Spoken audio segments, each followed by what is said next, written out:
that right now you're very secluded. However, you're making space for the right people to flow to you. As you become more open, people will reflect that energy back to you. Focus on the people you have now and nourish those relationships. This includes family. Don't become so focused on your goals that you limit yourself from human interactions. Love yourself enough to be free with your words, emotions, and happiness. Nurture your mind, body, and spirit. Start leaving the house more. Go see new things, do new things, and love life. So that was a journal I made at a point in my life, I want to say about 2-3 years ago, where I was just really focusing on self-development, self-improvement, and just healing.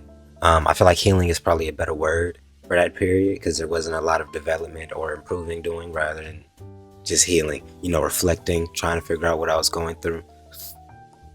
And it seems like in this entry, I was talking a lot about the work-life balance, right? And allowing people to flow to you, and this is something that I've been learning recently too. It's crazy because a lot of these journals and stuff that I made like years ago still make sense today. Truth never goes away. I've been running into people that are very unreliable, in other words, right? People are very in, out, they're not very solidified, right, in their loyalty, in other words. Now this makes a lot of sense, because I'm not expecting anybody to have a sense of loyalty to somebody that they don't know, right? But the basic principle of loyalty in heart is missing from the start in a lot of people, and that put me in a place where I separated myself or secluded myself from the people around me solely off of intentions, right? Being able to discern that their intentions weren't as pure as they possibly could be, and not to judge this person or put them in a certain category, but it'll probably be best if I went somewhere else, right? And while I've been, just exiting things out of my life and just cutting things out and just removing and detoxing, something that I've noticed is that God will replace the things that you remove in real time, right? If you're afraid to let go of a relationship, you may be delaying a fresh relationship that's right around the corner, that's just literally waiting on you to release, right? The same thing with jobs, friends. And now I'm not saying you just need to cut everybody off, but just throw your hands up, whatever the case may be, right? But I am saying that you should focus, your intentions on the things that mean the most to you. The people who are close to you, who are pouring into you, showing you love, helping your business, all this other type of stuff. Show more affection, show more attention to them, right? Now, once you start just initially putting more attention into the places that it needs to be, you'll start starving the things that's not supposed to be there, because you only have so much energy throughout the day. So the more energy you invested into the things that matter, you'll have less time to indulge in things that self-sabotage you, right? It's all about kind of replacing. It's removing things from around you so you can have enough time, have enough space, have enough freedom, have enough clarity to actually get the things that God is trying to put into your life. It's actually very, very interesting. I also put right here, nurture your mind, body, and spirit. People sleep on the importance of nurturing your mind, body, and spirit, right? People put an emphasis a lot of the times on your body, right? Oh, you need to go work out, do all this other type of stuff, right? Yes, that's one pillar. You need to be able to take care of your body, make sure you feel strong, if you feel, use what God gave you, in other words, right? Now, the second thing that people put, right above that is your mental. And this is where people start talking about mental health and, anxiety, discipline, focus, just both spectrums of mental clarity and mind power, right? Now, the part that most people neglect in that pyramid is the spiritual clarity, which is actually at the top of that pyramid. Once you've gotten to a point where you have a sound body and a sound mind, your spiritual foundations and your spiritual strengths, your spiritual wisdom starts to become more in tune, and it starts to really guide the things around you. You know, while you're living this life, the goal should be to live in alignment, right? To live in spiritual alignment, live in your godly alignment. Now, the only way you're going to be able to do that is, of course, you take care of your body, right? You aren't putting things into your body that's damaging to you, right? You're staying away from drugs, you're staying away from alcohol. Weed is something different. I'm going to just blatantly say that.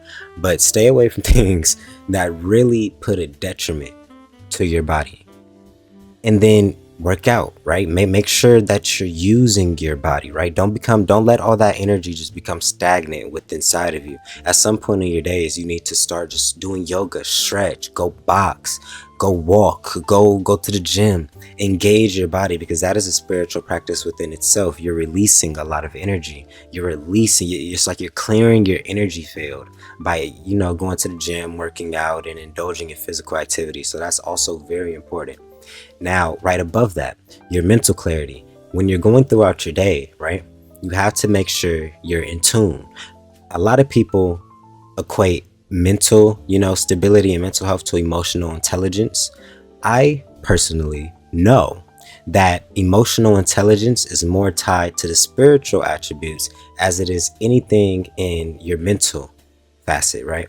The reason why I say this is because your mental capabilities, your mental standpoint, you can somewhat train those things, right? You can train your brain to only focus on certain things. You can train your brain to be disciplined. You can almost control what happens up here, right?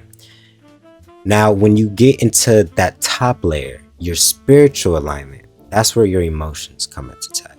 You can't run from yourself, right? The things that you're feeling, the things that you're going through, those things need to be addressed and acknowledged. And that takes a lot of spiritual depth, and it's a lot of spiritual alignment, because sometimes, in a lot of circumstances, actually, it's not even sometimes, when you're dealing with spiritual attributes, it's allowing you to heal things that you didn't even know needed to be healed.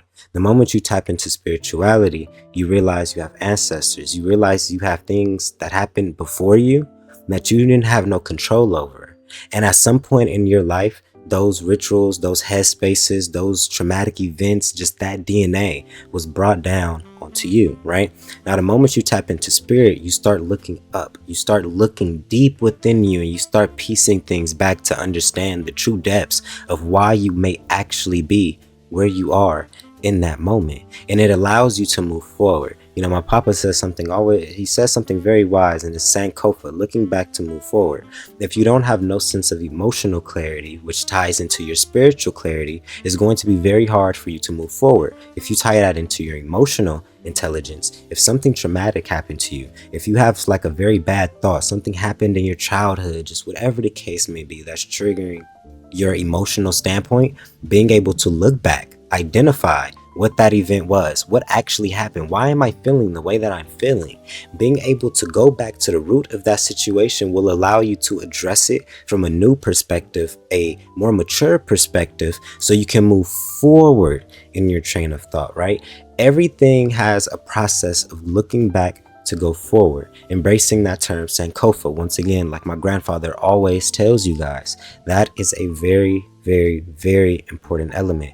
And then once you have those three pillars stacked on top, it's almost like you're just living in like your God form, right? Because all of the intuition, all of the downloads you're getting, all of the messages, all of the dreams, all of the wishes, wants, just all the feelings and vibrations and just frequency of human life and love that you're feeling, now you're going to have the body and the mind to execute on it, because that's what God truly wants. When he gives you these insights, when he gives you these downloads, when he gives you all of this intuition, he's relying on you to at least take care of the things in the physical, your mind and your body. So when you get these downloads, when you get the intuition, when you get the dreams, when you get the information, you are strong enough to execute on them, right? You need to be intact spiritually, mentally, and physically. Once those three pillars are cool, you'll just be swiping through things. Your discernment will be on point. You won't be giving your attention to BS. You won't be wasting your time. You won't be all anxious. You won't be all worried.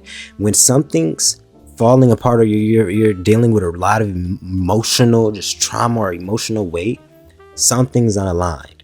Either your spiritual alignment's messed up, and the quickest way to get sharper spiritual alignment is to take care of your mental, right? Self-improvement, all that other type of stuff, and take care of your body. Once you start going outside, taking in sun, eating food, right? Drinking water, taking care of your mental, journaling, meditating, breathing, etc., you immediately start allowing different information to come to you spiritually.